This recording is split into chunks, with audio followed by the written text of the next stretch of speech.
तुर्की और फ्रांस पिछले साल दोनों के बीच की दुश्मनी अपने चरम तक पहुंची। नए साल में भी यह अदावत बढ़ने का सिग्नल मिल गया है, क्योंकि फ्रांस ने तुर्की के खिलाफ बारूदी एक्शन की शुरुआत कर दी है। यह एक नई जंग की आहट है। सीरिया में तुर्की के कब्जे वाले तेल डिपो पर ड्रोन से मिसाइल हमला हुआ। इस हमले को लेकर फ्रांस से कोई बयान तो जारी नहीं हुआ है, लेकिन माना जा रहा है कि अटैक का पूरा प्लान फ्रांस ने ही तैयार किया था।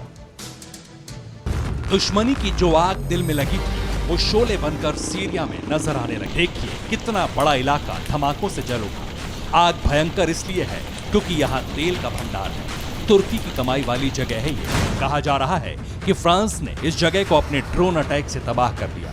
ये तुर्की के लिए चैलेंज भी है और झटका भी। चैलेंज इसलिए क्योंकि फ्रांस ने जता दिया कि गुस्ताखी का बदला बारूद से लिया जाएगा, और झटका इसलिए क्योंकि तुर्की यहां से तेल की सप्लाई करके सालों से मुनाफा कमा रहा था।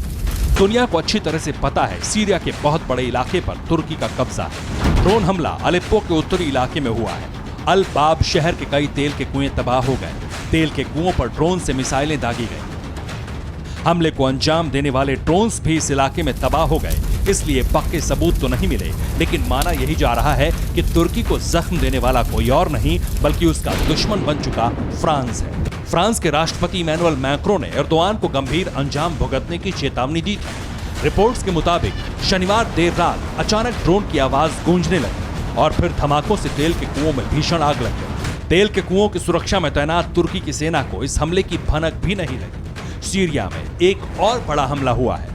पिछले 2 दिनों में आईएस के ठिकानों पर फाइटर प्लेन से 130 बार ताबड़तोड़ बमबारी की गई। न्यूज एजेंसी के मुताबिक हमला रूस की वायुसेना कर रही है।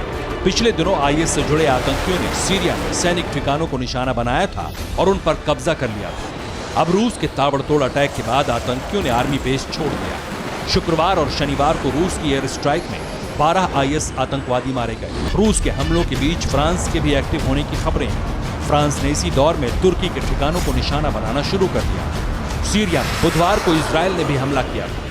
सीरिया की स्ट्राइक में ईरान से समर्थन हासिल करने वाले विद्रोही भी मारे गए थे। ईरान समर्थित शिया समूह सीरिया में लड़ाई कर रहा है। इनमें कई देशों के लड़ाके हैं जो राष्ट्रपति असद के समर्थन में लड़ रहे हैं। सीरिया की असद सरकार को जहां एक तरफ रूस से मदद मिलती है, तो वहीं इन लड़ाकों ने भी विद्रोहियों के खिलाफ लड़ाई में भरपूर साथ दिया, जिसके चलते असद की स्थिति मजबूत हो गई। कहा जा रहा है कि फ्रांस भी असद के समर्थन में है। सीरिया में तुर्की और फ्रांस आमने सामने आ चुके हैं। इससे पहले ग्रीस में भी ऐसे ही हालात हो गए थे। विवाद की वजह तुर्की का तेल ढूंढने का अभियान। तुर्की का एक तेल खोजी जहाज ग्रीस के द्वीप पर गया था। ग्रीस ने तुर्की पर जल सीमा उल्लंघन का आरोप लगाया। तुर्की ने ग्रीस के दावे को खारिज करके धमकी दी थी। तुर्की के खिलाफ ग्रीस की सहायता के लिए विवादित इलाके में फ्रांस ने भी अपनी नौसेना को तैनात कर दिया है। तुर्की इस इलाके में ऑफशोर ड्रिलिंग करना चाहता है, जबकि फ्रांस ने तुर्की को ऐसा न करने की चेतावनी दी। पूर्वी भूमध्य सागर में गैस का बड़ा भंडार है और ये भी तुर्की और फ्रांस के बीच जंग की वजह बन सकता है। अब ग्रीस ने फ्रांस से राफेल देने की मांग। फ्रांस और तुर्की के बीच तनाव की वजह एर्दोआन की बदजुबानी भी बताई जा रही है, जबकि फ्रांस लगातार कट्टरपंथियों के खिलाफ एक्शन ले रहा है। एर्दोआन इस्लामिक खलीफा बनने की चाहत में मैक्रों के खिलाफ बयानबाजी करते रहे। दोनों देशों के बीच युद्ध के हालात बन चुके थे और अब सीरिया में बारूदी धमाके से एक बड़े युद्ध का सिग्नल मिल रहा है। Bureau report, TV9 Bharatvarsh. फिक्र आपकी, सोमवार से शुक्रवार रात 9 बजे सिर्फ TV9 भारतवर्ष पर।